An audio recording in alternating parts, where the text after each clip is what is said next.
ଆସନ୍ତୁ ଆଜି ଦେବଗଡ଼ ହ୍ରଦର ସେହି ରହସ୍ୟମୟ କାହାଣୀର ଗଭୀରତାକୁ ଯିବା ଯେଉଁଠି ପ୍ରତିଶ୍ରୁତି ଆଉ ଅଭିଶାପ ଏକାଠି ବନ୍ଧା ହୋଇ ରହିଛି। ଆମେ ଏହି କାହାଣୀର ପ୍ରତ୍ୟେକଟି ମୋଡ଼ ଏବଂ ତା ଭିତରେ ଲୁଚି ରହିଥିବା ସତକୁ ଖୋଜି ବାହାର କରିବା। କାହାଣୀର ଆରମ୍ଭ ହୁଏ ଏଇ ଗୋଟିଏ ରହସ୍ୟମୟ ପଂକ୍ତିରୁ। ଜାଣନ୍ତି, ଏଇ ଗୋଟିଏ ବାକ୍ୟ ହିଁ ଆମକୁ ସିଧା ସେଇ ଭୟ ଆଉ ଅନିଶ୍ଚିତତାର ପରିବେଶ ଭିତରକୁ ଟାଣି ନେଉଛି ଯୋଉଠୁ ଏସବୁ ଆରମ୍ଭ ହୋଇଥିଲା।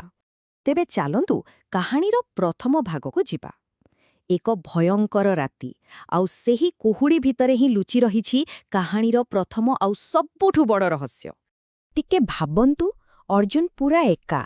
ତାର ବାଇକ୍ ଗୋଟେ ନିର୍ଜନା ଜଙ୍ଗଲ ରାସ୍ତାରେ ଖରାପ ହୋଇଯାଇଛି।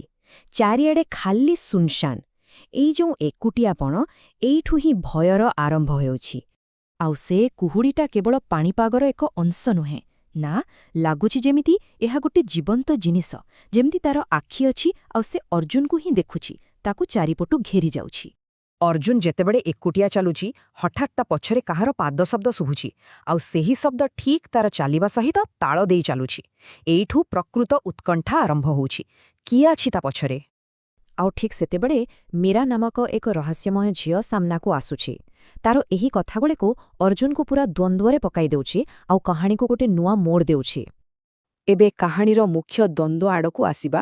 ଏଇଠି ରହସ୍ୟ ଆହୁରି ଗଭୀର ହେବାକୁ ଯାଉଛି, ଆଉ କାହାଣୀ ଏକ ବହୁତ ଅନ୍ଧକାରମୟ ମୋଡ଼ ନେବ। ଏହା ବୋଧହୁଏ କାହାଣୀର ସବୁଠୁ ଭୟଙ୍କର ମୁହୂର୍ତ୍ତ, ଯେତେବେଳେ ଅର୍ଜୁନ ବୁଝିପାରୁଛି ଯେ ମୀରା ପ୍ରକୃତରେ ମଣିଷ ନୁହେଁ।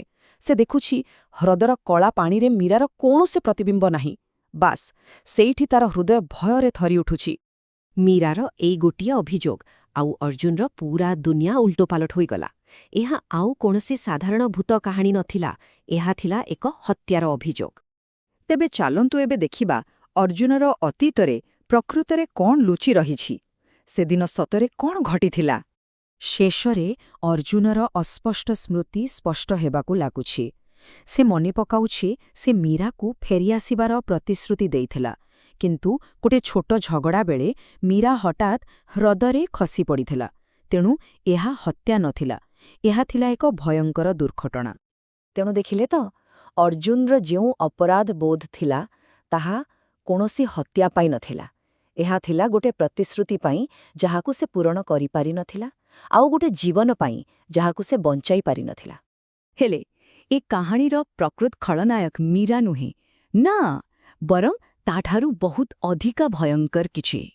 ହ୍ରଦ ଭିତରୁ ଯେଉଁ ଭୟଙ୍କର ସତ୍ତା ବାହାରିଛି, ତାହା ଖାଲି ମୀରାର ଆତ୍ମା ନୁହେଁ, ଏହା ଏକ ଅଭିଶାପ, ଗୋଟେ ରାକ୍ଷସ ଯାହା ଭଙ୍ଗା ପ୍ରତିଶ୍ରୁତିର ଶକ୍ତିରେ ତିଆରି।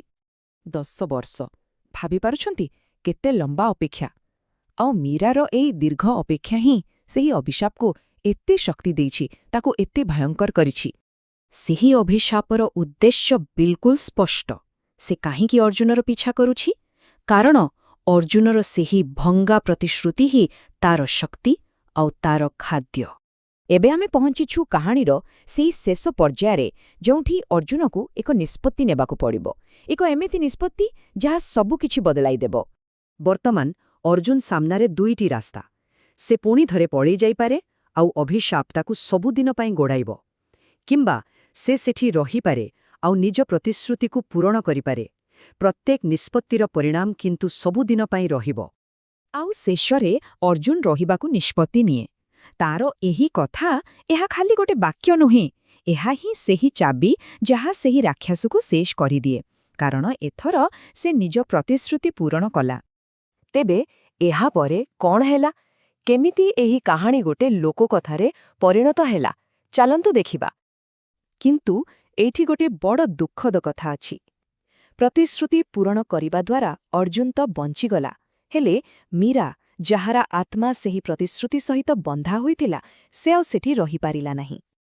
ଆଉ ଏମିତି ଭାବରେ ଅର୍ଜୁନ ଆଉ ମୀରାର ସେହି ବ୍ୟକ୍ତିଗତ ଦୁଃଖ ଦେବଗଡ଼ର ଏକ ଅମର କିମ୍ବଦନ୍ତୀ ପାଲଟିଗଲା। ଆଜି ବି କୁହାଯାଏ ଯେ ରାତିରେ ହ୍ରଦ ପାଖରେ ଦୁଇଟି ଛାଇ ଏକାଠି କୁହୁଡ଼ିରେ ଚାଲନ୍ତି, ଆଉ ଗୋଟିଏ ଫୁସ୍ଫୁସ୍ ସ୍ୱର ଶୁଣାଯାଏ, ତୁମେ ତୁମର ପ୍ରତିଶ୍ରୁତି ରଖିଲ। ଶେଷରେ ଏହି କାହାଣୀ ଆମ ମନରେ ଗୋଟିଏ ପ୍ରଶ୍ନ ଛାଡ଼ିଯାଏ। ସତରେ କେଉଁ ପ୍ରତିଶ୍ରୁତି ଏତେ ମୂଲ୍ୟବାନ ଯେ ତା ପାଇଁ ଜୀବନସାରା ଅପେକ୍ଷା କରାଯାଇପାରେ?